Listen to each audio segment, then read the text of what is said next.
নমস্কাৰ markets with আকাশ চেনেলটোলৈ আপোনালোক সকলোলৈ স্বাগতম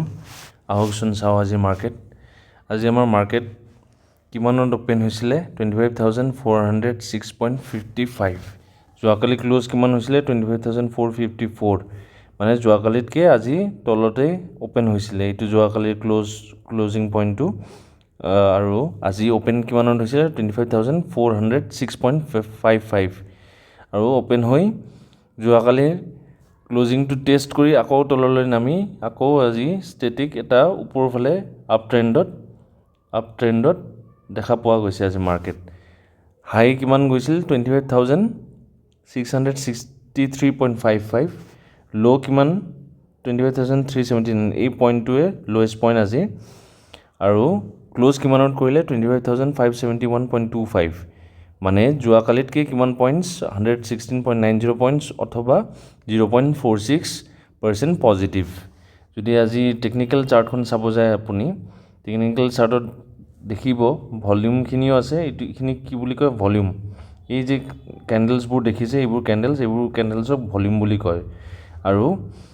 ভলিউম আছিলে ঠিকে ভলিউম আছিলে আৰু এই 250 day moving average 250 day moving এভাৰেজটো পৰা আমাৰ ছাপোৰ্ট লৈছে লৈ টুৱাৰ্ডছ আপ ট্ৰেণ্ড ওপৰৰ ফালে গৈছে চাওক আপুনি যদি চাই এইটো ছাপোৰ্টটো লৈ এইটো দেখিছেনে এইটো ছাপোৰ্টটো লৈ ওপৰৰ ফালে গৈছে মানে পজিটিভ মোমেণ্টামটো কণ্টিনিউ ৰাখিছে পজিটিভ মোমেণ্টাম তো আমি ক'ব পাৰি যে আমাৰ নিফটি 50টো এই 250 ডে মুভিং এভাৰেজৰ তলত যাব বিচৰা নাই আৰু এইখিনিতে ঘূৰি আকৌ এই 50 ডে মুভিং এভাৰেজটো টেষ্ট কৰিব আকৌ টেষ্ট কৰি চাব যদি টেষ্ট কৰি আকৌ তললৈ নামিব পাৰে বা ছাইডৱেজো হ'ব পাৰে বা আপছাইডো হ'ব পাৰে সেইটো আমি কিছুদিন পিছতে গম পাম কি হয় তো নিফটি 50 টেকনিকেল চাৰ্টত আমি ক'ব গ'লে এটা পজিশ্যনতে ঘূৰি আছোঁ ইয়াতকৈ আমি তললৈও নামা নাই বা আমি ওপৰৰ ফালেও আমি যাব পৰা নাই আজি যদি ষ্টক হিটমেপখিনি চাই হিটমেপ যদি চাই HDFC বেংক 0.41 নিগেটিভ বাকী SBI বেংক 0.86 পজিটিভ আছে ICICI bank positive Bajaj Finance পজিটিভত আছে Axis bank positive Kotak bank positive Bajaj Finserv positive ফাইনেন্সত অলমষ্ট গোটেইখিনি পজিটিভ আছিল except HDFC bank technological services যদি চাব যায় অকল TCS পজিটিভত আছে তাৰ বাহিৰে নিফটি 50ত এই 5টা কোম্পানীয়ে নিগেটিভত আছে এনাৰ্জি মিনাৰেলছৰ ৰিলায়েন্স পজিটিভত ONGCও পজিটিভ কোল ইণ্ডিয়াও পজিটিভ কনজিউমাৰ ডিউৰেবলছত অকল মহিন্দ্ৰাৰ বাহিৰে এই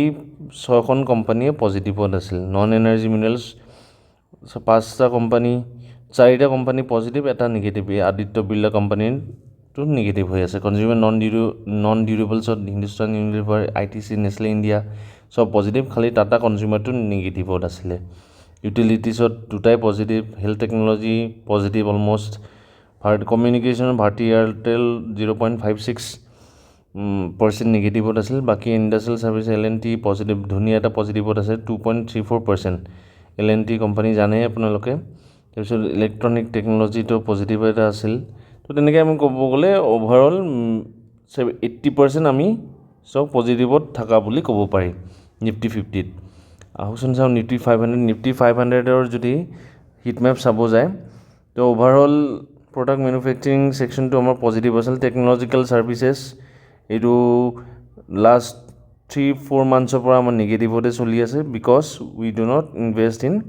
R&D আমি R&Dত ইনভেষ্ট নকৰোঁ বাকী ফাইনেন্স ছেক্টৰটো অভাৰঅল যদি চাব যায় আপুনি পজিটিভে দেখা পাব বাকী হেল্থ টেকন'লজি আজি অকণমান ফ্লেট গৈছে আৰু কিছুমান ৰেড গৈছে এইখিনি ফ্লেট গ্ৰে কালাৰবোৰ ফ্লেট আৰু ৰেড কালাৰবোৰ আপুনি নিগেটিভ আৰু ইউটিলিটিছতো চাব যায় যদি মিক্স তো অভাৰঅল নিফটি 500ৰ মিক্স ৰিয়েকশ্যন বুলি ক'ব পাৰে না বেছি পজিটিভ আছে না বেছি নিগেটিভত আছে ছেক্টৰ ইণ্ডেক্স যদি চাই নিফটি অটো 0.41% তো নিগেটিভত আজি কোন দুটা ছেক্টৰ গৈছে